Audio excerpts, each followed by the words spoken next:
Apa kabar pemirsa TVR Parlemen dimanapun Anda berada, berjumpa lagi dalam program TVR 17 bersama saya Nazia Sudirja. Tepat pukul 17 waktu Indonesia Barat kami hadirkan kepada Anda sejumlah informasi paling baru dan menarik seputar kinerja dan kegiatan DPR RI yang telah disajikan oleh redaksi TVR Parlemen. Pemirsa TVR Parlemen, inilah TVR 17 selengkapnya.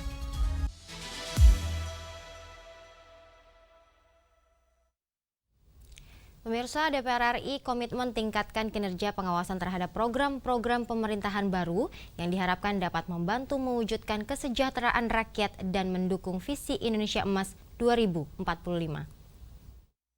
DPR RI berkomitmen meningkatkan kinerja pengawasan terhadap program-program pemerintahan baru yang diharapkan dapat membantu mewujudkan kesejahteraan rakyat dan mendukung visi Indonesia Emas 2045. Anggota DPR RI Willy Aditya menekankan transisi pemerintahan yang berjalan baik dapat membawa stabilitas ekonomi, terutama dalam menghadapi krisis global. Oleh karena itu, DPR RI perlu memperkuat pengawasannya sebagai modal penting untuk menjaga dan mewujudkan visi dan misi pemerintahan baru yang tertuang dalam Asta Cita. Lapangan pekerjaan itu tentu harus berbasis sekarang dengan dibukanya 1 juta beras, 1 juta tebu itu menjadi sebuah hal yang paling spektakuler, itu langkah yang luar biasa.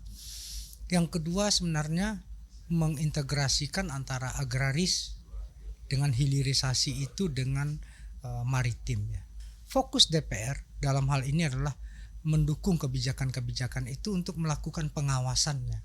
Political will yang kuat dari pemerintahan sebelumnya dengan pemerintahan yang terpilih ini, itu peran DPR adalah masuk ke dalam aktor-aktor yang mengeksekusi ini. Kita tahu cita-citanya bagus, kita tahu programnya top markotop, tinggal bagaimana pelaksanaan. Willy berharap dengan peningkatan pengawasan oleh DPR RI, program-program pemerintahan yang bertujuan untuk meningkatkan kesejahteraan masyarakat bisa berjalan dengan lebih baik. Pengawasan yang dilakukan DPR RI diharapkan bisa membantu memastikan program tersebut terlaksana secara efektif. Rifki Magdudi, TVR Parlemen, melaporkan. Pimpinan DPR RI terima audiensi Badan Eksekutif Mahasiswa dari beberapa universitas besar guna membahas sejumlah masalah krusial yang dihadapi masyarakat sebagai wujud komitmen DPR bersikap terbuka. Pimpinan DPR RI menerima audiensi Badan Eksekutif Mahasiswa dari beberapa universitas besar seperti UI, ITB, IPB, dan Trisakti. Pertemuan ini membahas sejumlah masalah krusial yang dihadapi masyarakat seperti isu hukum, pangan, kesehatan, dan pendidikan. Dalam pertemuan tersebut, DPR RI menegaskan komitmennya untuk terus bersikap terbuka terhadap dialog dengan mahasiswa serta elemen masyarakat lainnya demi memperjuangkan kemajuan dan kesejahteraan rakyat. Wakil Ketua DPR RI Sufmi Dasko Ahmad menyampaikan DPR RI akan menjadi lebih aspiratif, terutama dalam hal pembuatan atau revisi undang-undang. Bahwa selain badan aspirasi masyarakat, kami pimpinan DPR juga sudah berkomitmen bahwa memang lebih baik kita lakukan dialog-dialog, diskusi-diskusi secara berkala. Kami ini kan sebenarnya di sini kan mewakili rakyat kan begitu. Nah sehingga kami akan bergantian dan juga ada hari-harinya kami akan menerima, berdiskusi, melakukan FGD, dan kami akan lebih aspiratif terhadap misalnya tingkat partisipasi masyarakat dalam misalnya kita membuat sebuah undang-undang baru atau melakukan revisi undang-undang. Nah itu yang menjadi tekad kami. Nah periode DPR ini kami tidak muluk-muluk, tapi kami ingin lebih menjadi corong daripada rakyat yang kami wakili, itu kira-kira. Dasko menekankan DPR RI berkomitmen menjalankan perannya sebagai wakil rakyat yang mendengarkan dan memperjuangkan kepentingan masyarakat dan memastikan aspirasi rakyat terus diutamakan dalam pembuatan kebijakan. Zikri dan Denus, TVR Parlemen, melaporkan. Pemirsa, DPR RI setujui dan sahkan Letjen TNI Purnawirawan Muhammad Herindra sebagai calon Kepala Badan Intelijen Negara menggantikan Budi Gunawan yang selanjutnya pelantikan diserahkan kepada Presiden. DPR RI menyetujui dan mengesahkan Letjen TNI Purnawirawan Muhammad Herindra sebagai calon Kepala Badan Intelijen Negara menggantikan Budi Gunawan. Selanjutnya, pelantikan Kepala BIN diserahkan kepada Presiden. Sidang Dewan yang kami hormati, sekarang perkenankan kami menanyakan kepada Sidang Dewan yang terhormat, apakah laporan tim DPR RI yang memutuskan bahwa Saudara Muhammad Herindra layak sebagai Kepala Badan Intelijen Negara menggantikan Saudara Budi Gunawan dapat disetujui? Terima kasih. Usai dinyatakan lolos melewati uji kelayakan dan kepatutan yang dilakukan oleh tim pertimbangan DPR RI, dipimpin oleh Ketua DPR RI bersama perwakilan dari 8 fraksi, DPR RI akhirnya sepakat untuk mengesahkan keputusan tersebut pada rapat paripurna hari ini. Setelah mendengarkan pandangan dari fraksi-fraksi, tim DPR RI memutuskan bahwa calon Kepala Badan Intelijen Negara Saudara Muhammad Herindra layak sebagai Kepala Badan Intelijen Negara menggantikan Saudara Budi Gunawan. Dalam konferensi pers, Ketua DPR RI Dr. Honoris Causa Puan Maharani mengatakan, setelah disahkan dalam paripurna, DPR RI akan menyurati Presiden untuk selanjutnya menentukan waktu pelantikan Kepala BIN. Puan juga berpesan kepada calon Kepala BIN agar selalu menjaga kestabilan dan keutuhan NKRI dalam menghadapi berbagai tantangan.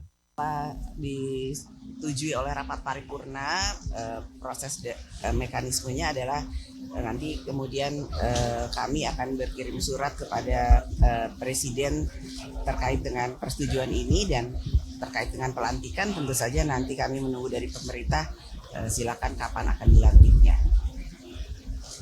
Tim Liputan TVR Parlemen melaporkan. Transisi pemerintahan yang berjalan cukup baik dinilai mampu membawa stabilitas ekonomi yang kini sedang dihadapkan pada krisis global. Komitmen peningkatan pengawasan dari DPR RI diperlukan sebagai modal pemerintahan ke depan untuk mengawal dan mewujudkan visi dan misi Prabowo Gibran yang tertuang dalam Asta Cita. Kami hadirkan informasinya sesaat lagi, tetaplah di TVR 17.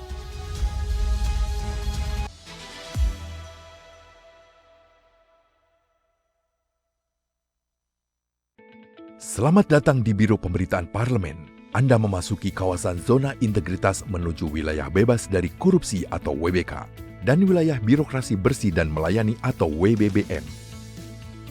Biro Pemberitaan Parlemen berkomitmen penuh untuk mewujudkan wilayah bebas korupsi dan wilayah birokrasi bersih dan melayani. Komitmen kami, pejabat dan jajaran memiliki komitmen tinggi untuk mewujudkan WBK dan WBBM melalui reformasi birokrasi, khususnya dalam hal pencegahan korupsi dan peningkatan kualitas pelayanan publik. Kedua, bebas dari korupsi dengan terwujudnya wilayah bebas korupsi atau WBK, yang artinya bebas dari KKN, gratifikasi dan dari segala bentuk pungutan liar atau pungli. Terakhir, pelayanan prima dengan terwujudnya wilayah birokrasi bersih melayani, yaitu dengan meningkatnya kualitas pelayanan publik dan tercapainya kepuasan masyarakat terhadap pelayanan.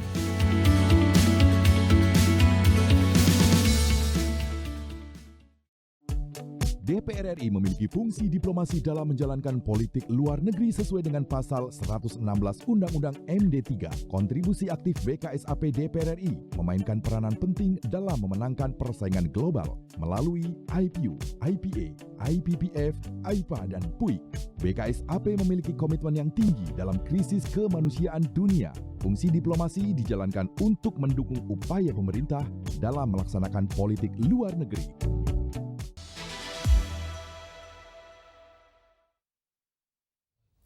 Anda kembali menyaksikan TVR 17. Pemirsa, salah satu poin dalam Asta Cita menekankan komitmen pemerintah dalam memperkuat pembangunan sumber daya manusia, pendidikan, dan kesehatan. DPR RI mendesak dalam implementasinya, pemerintah harus tetap memperhatikan keseimbangan anggaran agar tidak mengganggu kapasitas fiskal negara.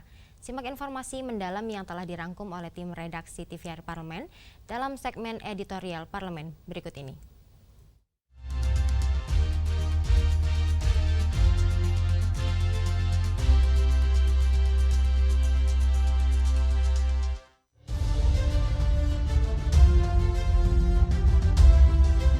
Pemerintahan baru Prabowo Gibran mengusung visi besar bersama Indonesia Maju menuju Indonesia Emas 2045. Visi itu akan diwujudkan dengan 8 misi yang disebut Asta Cita. 8 misi atau Astacita berisikan tentang pengokohan ideologi hingga demokrasi, pemantapan sistem pertahanan negara, meningkatkan lapangan kerja, memperkuat pembangunan sumber daya manusia, melanjutkan hilirisasi dan industrialisasi, pemerataan ekonomi dan pemberantasan kemiskinan, memperkuat reformasi politik dan birokrasi, serta toleransi antar umat beragama. Untuk itu, perlu pengawasan ketat dari seluruh pihak, termasuk DPR RI. Transisi pemerintahan yang berjalan cukup baik dinilai mampu membawa stabilitas ekonomi yang kini sedang dihadapkan pada krisis global, sehingga komitmen peningkatan pengawasan dari DPR RI diperlukan sebagai modal pemerintahan ke depan untuk mengawal dan mewujudkan visi dan misi Prabowo Gibran yang tertuang dalam Astacita. Itu menjadi modal yang sangat kuat bagaimana pemerintahan ke depan berjalan dengan stabil.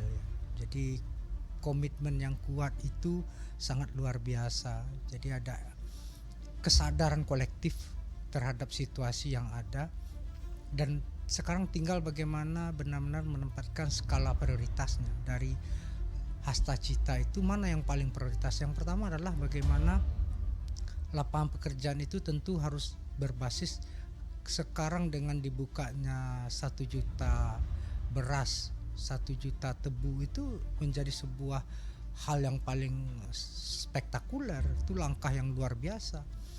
Yang kedua sebenarnya mengintegrasikan antara agraris dengan hilirisasi itu dengan maritim. Itu dua kaki kita yang diberikan oleh Sang Pencipta. Kita negara agraris sekaligus negara maritim. Fokus DPR dalam hal ini adalah mendukung kebijakan-kebijakan itu untuk melakukan pengawasannya. Political will yang kuat dari pemerintahan sebelumnya dengan pemerintahan yang terpilih ini, itu peran DPR adalah masuk ke dalam aktor-aktor yang mengeksekusi ini. Kita tahu cita-citanya bagus, kita tahu programnya top markotop. Tinggal bagaimana pelaksanaannya ini. Salah satu poin dalam Astacita menekankan komitmen pemerintah dalam memperkuat pembangunan sumber daya manusia, pendidikan, dan kesehatan. DPR RI menyoroti program unggulan pemerintah Prabowo Gibran, yaitu makan bergizi gratis. Program ini sudah diuji coba sejak akhir Februari 2024 dengan menargetkan siswa SD, SMP, SMA, dan ibu hamil. DPR RI mendesak dalam implementasinya, pemerintah harus tetap memperhatikan keseimbangan anggaran agar tidak mengganggu kapasitas fiskal negara. Ya, tentu mengimplementasikan ini bagian dari implementasi kepedulian kepada meningkatkan kualitas sumber daya manusia. Nah, itu prinsipnya yang perlu kita. Bagaimana pelaksanaannya tentu nanti secara teknis nanti itu dibahas. Bagaimana mengatur keseimbangan anggaran tentunya ya. Ada prinsip dari APBN ini adalah prioritas tentunya. Mengutamakan yang memang utama begitu. Jangan yang sifatnya tidak penting jadi penting atau sebaliknya, itu kan harus dijaga tentunya. Tim transisi Prabowo Gibran telah mempersiapkan agenda pembangunan, termasuk target pertumbuhan ekonomi di atas 7% dan mengatasi kemiskinan secara signifikan demi menjadikan Indonesia sebagai negara maju dan kompetitif. Dalam hal ini, DPR RI mendorong pemerataan program dan anggaran ke seluruh wilayah Indonesia. Pembangunan jangan sampai hanya dilakukan di kota, tetapi juga ke desa. Pembangunan jangan sampai hanya dilakukan di wilayah barat, tetapi wilayah timur pun juga harus merasakan manfaatnya. Kalau menurut saya paling penting ini tentang itu adalah soal kawasan Indonesia Timur. Jadi soal distribusi pendapatan, akses terhadap fasilitas-fasilitas sosial, pendidikan, kesehatan, ya ini juga harus menjadi perhatiannya Pak Prabowo. Jadi Indonesia Timur ini harus mendapatkan perhatian yang khusus juga ya, supaya anggaran untuk Indonesia Timur walaupun sebenarnya ada di Papua, tapi sebenarnya monitoringnya harus dilakukan dengan baik supaya visinya Pak Prabowo tercapai. Ya. Contoh makan siang gratis.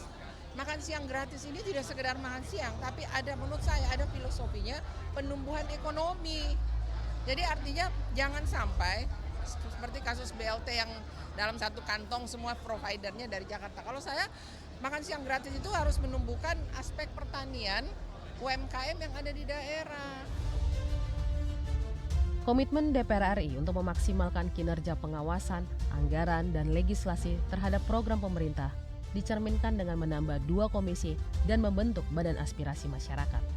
DPR RI memastikan penambahan AKD akan mengefektifkan fungsi pengawasan serta check and balances terhadap program Astacita pemerintah agar peningkatan kesejahteraan masyarakat Indonesia dapat segera terwujud. Tim Liputan TVR Parlemen melaporkan.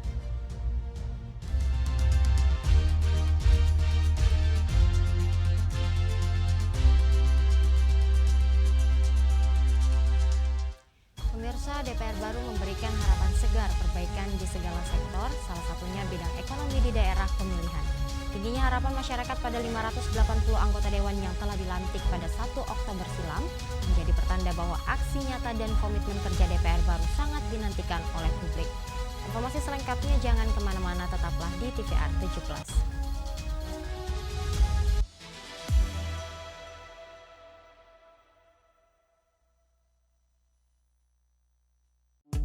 DPR RI memiliki fungsi diplomasi dalam menjalankan politik luar negeri sesuai dengan pasal 116 Undang-Undang MD 3. Kontribusi aktif BKSAP DPR RI memainkan peranan penting dalam memenangkan persaingan global melalui IPU, IPA, IPPF, AIPA, dan PUIK. BKSAP memiliki komitmen yang tinggi dalam krisis kemanusiaan dunia. Fungsi diplomasi dijalankan untuk mendukung upaya pemerintah dalam melaksanakan politik luar negeri.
Anda kembali menyaksikan TVR 17. Pemirsa, salah satu komitmen kerja DPR datang dari wajah baru DPR dari Dapil Jawa Timur 6, yakni Rifki Abdul Halim. Untuk selengkapnya berikut laporan rekan kami Vincent Aldi dari Senayan, Jakarta. Pemirsa TVR Parlemen dimanapun Anda berada, saat ini saya sudah berada di Nusantara 1. Dan pemirsa, banyaknya wajah-wajah baru yang mewarnai DPR RI tentunya mengulik perasaan kita untuk mengulik apa sebenarnya dari wakil-wakil rakyat ini. Dan kita akan kulik salah satunya yaitu Bapak Rifki Abdul Hakim dari fraksi PKB dan untuk pemilihan daerah Jawa Timur. Pak, terkait misi Bapak di sini Pak, seperti apa Pak untuk kesejahteraan masyarakat Indonesia? Pastinya saya mewakili dari Dapil 4 Jawa Timur, Jember Lumajang. Tapi saya tidak hanya mewakili dari dapil tersebut, tapi saya akan mewakili untuk seluruh masyarakat Indonesia.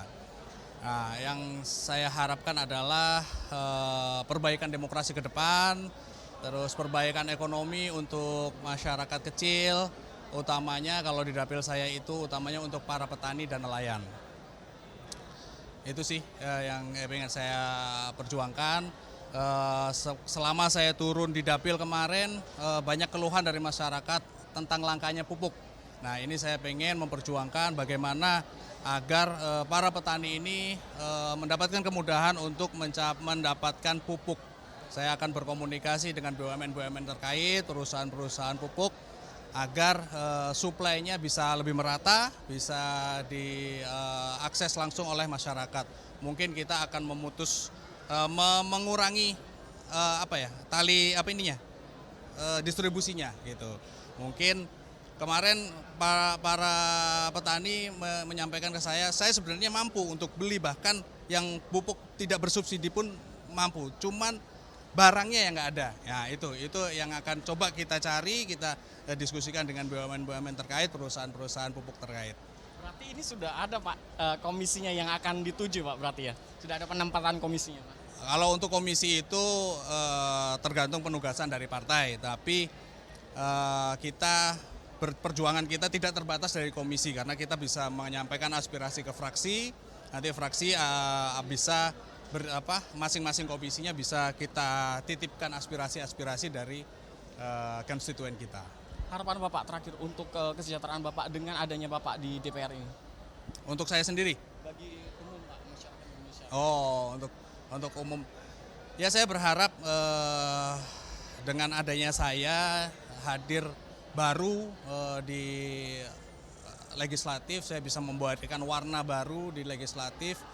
Saya juga kemarin pada saat di Lemhanas saya bertemu dengan banyak sekali teman-teman muda, bahkan di bawah umur 40 tahun dari berbagai macam partai. Jadi kita bersepakat, kita tidak melihat dari mana partai kita, tapi kita bersama-sama untuk memperjuangkan kesejahteraan masyarakat itu sendiri. Oke, siap. Terima kasih banyak Bapak. Selamat dan selamat bertugas. Terima kasih. Baik pemirsa, demikianlah wawancara saya dengan salah satu anggota baru di DPR RI. Terima kasih atas perhatian Anda dan saya kembalikan ke rekan saya di studio. Selanjutnya pemirsa, apa saja yang menjadi sorotan di media online nasional pada hari ini? Usai jeda tetaplah di TVR 17.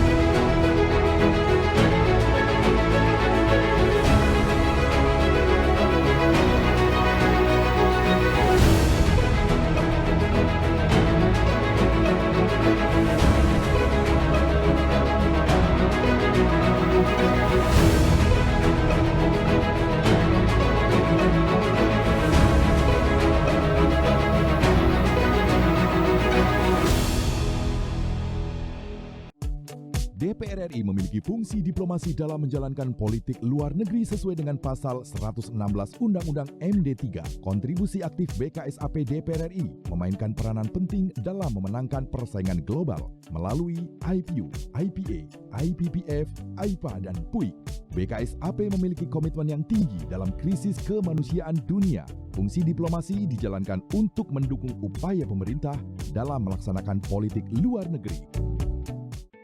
Selamat datang di Biro Pemberitaan Parlemen. Anda memasuki kawasan zona integritas menuju wilayah bebas dari korupsi atau WBK dan wilayah birokrasi bersih dan melayani atau WBBM. Biro Pemberitaan Parlemen berkomitmen penuh untuk mewujudkan wilayah bebas korupsi dan wilayah birokrasi bersih dan melayani. Komitmen kami, pejabat dan jajaran memiliki komitmen tinggi untuk mewujudkan WBK dan WBBM melalui reformasi birokrasi, khususnya dalam hal pencegahan korupsi dan peningkatan kualitas pelayanan publik. Kedua, bebas dari korupsi dengan terwujudnya wilayah bebas korupsi atau WBK, yang artinya bebas dari KKN, gratifikasi dan dari segala bentuk pungutan liar atau pungli. Terakhir, pelayanan prima dengan terwujudnya wilayah birokrasi bersih melayani, yaitu dengan meningkatnya kualitas pelayanan publik dan tercapainya kepuasan masyarakat terhadap pelayanan.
Anda kembali menyaksikan TVR 17. Pemirsa, kali ini kita masuk ke segmen media online nasional. Mari kita simak isu apa saja yang menjadi sorotan media serta tanggapan dari sejumlah anggota dewan. Bersama rekan kami, Rini Reski. Silakan Rini.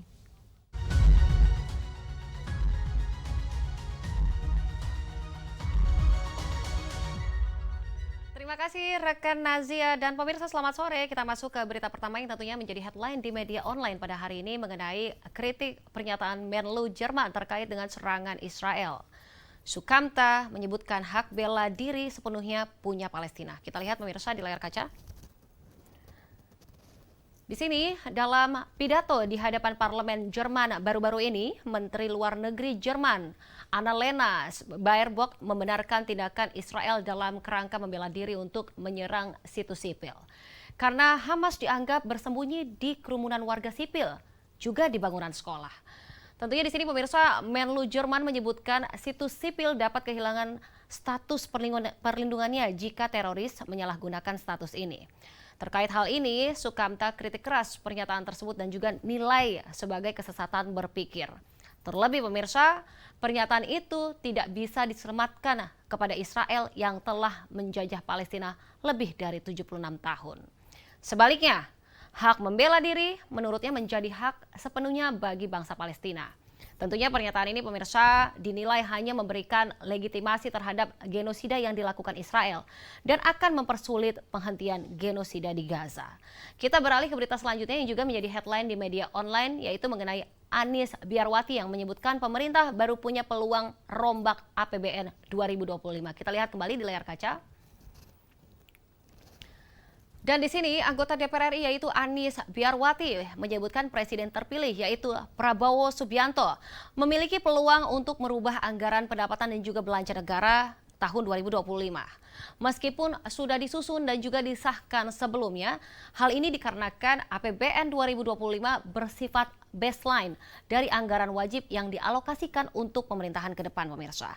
Di samping itu tentunya kebijakan pemerintah baru tentunya akan merujuk pada Undang-Undang APBN 2025 yang sudah disahkan. Sebagaimana juga diketahui nih pemirsa, dalam Undang-Undang APBN 2025 yang sudah disahkan, terdapat dua pola yang bisa dipakai pemerintah, yaitu dengan melakukan APBN perubahan dan melalui laporan keuangan pemerintah pusat tahun 2025. Baik, itu tadi headline di media online pada hari ini yang saya sampaikan terkait dengan kritik pernyataan Menlu Jerman terkait serangan Israel dan juga Sukamta yang menyebutkan hak bela diri sepenuhnya punya Palestina, serta Anies Biarwati yang menyebutkan pemerintah baru punya peluang untuk merombak APBN tahun 2025. Sekian dari saya Rini Reski dan kembali ke rekan Nazia. Terima kasih, selamat sore.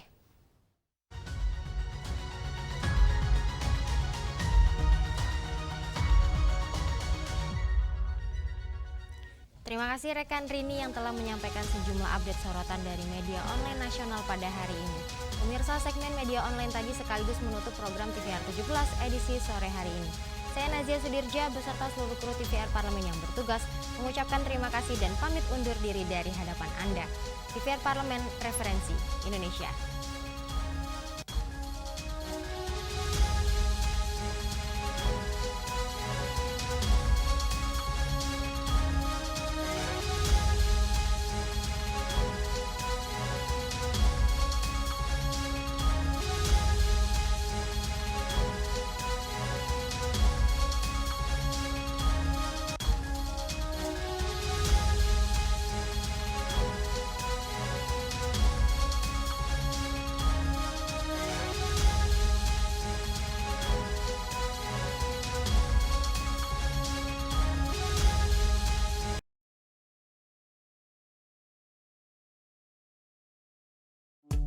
DPR RI memiliki fungsi diplomasi dalam menjalankan politik luar negeri sesuai dengan pasal 116 Undang-Undang MD3. Kontribusi aktif BKSAP DPR RI memainkan peranan penting dalam memenangkan persaingan global melalui IPU, IPA, IPPF, AIPA, dan PUIK.